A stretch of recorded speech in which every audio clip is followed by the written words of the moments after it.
Introducing Growth Guarantee Homes from MP Developers. Trust forever.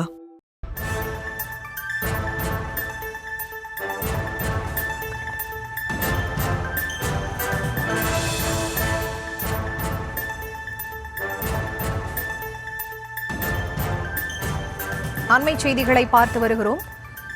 சென்னையில் இருக்கக்கூடிய ஒரு பள்ளியில் மாணவர் படுகொலை செய்யப்பட்டிருக்கிறார்.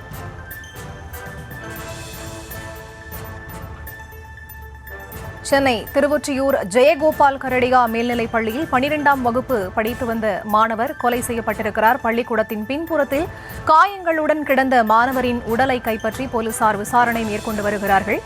சென்னை திருவொற்றியூர் ஜெயகோபால் கரடியா மேல்நிலைப் பள்ளியில் 12ஆம் வகுப்பு படித்து வந்த மாணவர் கொலை செய்யப்பட்டிருக்கக்கூடிய செய்திகளோடு இணைகிறார் எமது செய்தியாளர் பிரபு. அவரிடம் பேசலாம். வணக்கம் பிரபு, இது தொடர்பான முழுமையான விவரம். வணக்கம். சென்னை திருவொற்றியூர் பகுதியில் அரசு பள்ளியில் பயின்று வந்த 12ஆம் வகுப்பு மாணவர் கொலை செய்யப்பட்டிருக்கிறார்.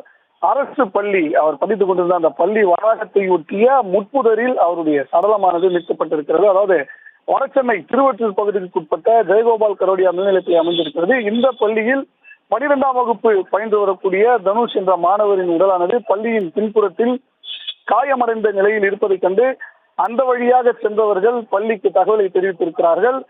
பள்ளியின் மூலமாக போலீசாருக்கு தகவல் அளித்த நிலையில் போலீசார் சம்பவ இடத்தில் வந்து மாணவனை அடையாளம் கண்டு அவருடைய உடலை கைப்பற்றி அரசு ஸ்டான்லி மருத்துவமனையில் பிரேத பரிசோதனைக்காக அனுப்பி வைத்திருக்கிறார்கள். போலீசாரின் முதற்கட்ட விசாரணையில் கடந்த ஆண்டு இந்த பள்ளியில், அதாவது 2 ஆண்டுகளுக்கு முன்னராக இந்த பள்ளியில் பயின்றுவிட்டு வேறு பள்ளிக்கு சென்ற மாணவர் மீண்டும் இதே பள்ளிக்கு வந்ததாகவும் அந்த மாணவருக்கும் தனுஷுக்கும் கடந்த 6 நாட்களுக்கு முன்னதாக கைகலப்பு பிரச்சனை ஏற்பட்டதாகவும் அது தொடர்பாக அந்த மாணவர் மற்றொரு மாணவர் தனக்கு வேண்டிய நண்பர்கள் எல்லாம் அழைத்துக் கொண்டு பள்ளி விட்டு வெளியே வந்த இந்த தனுஷை முட்புதரின் பின்புறம் அழைத்து சென்று அடித்து தாக்கி இருப்பதாகவும் தெரிகிறது.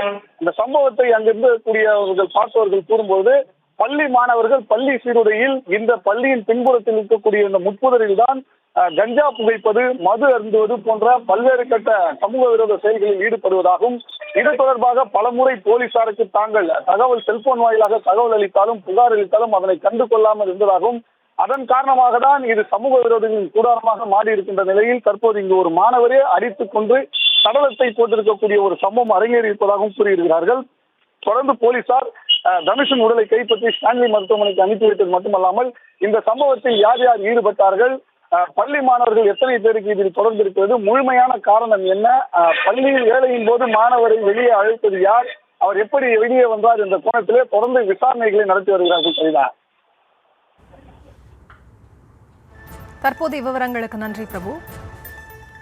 Introducing Growth Guarantee Homes from MP Developers. Trust forever.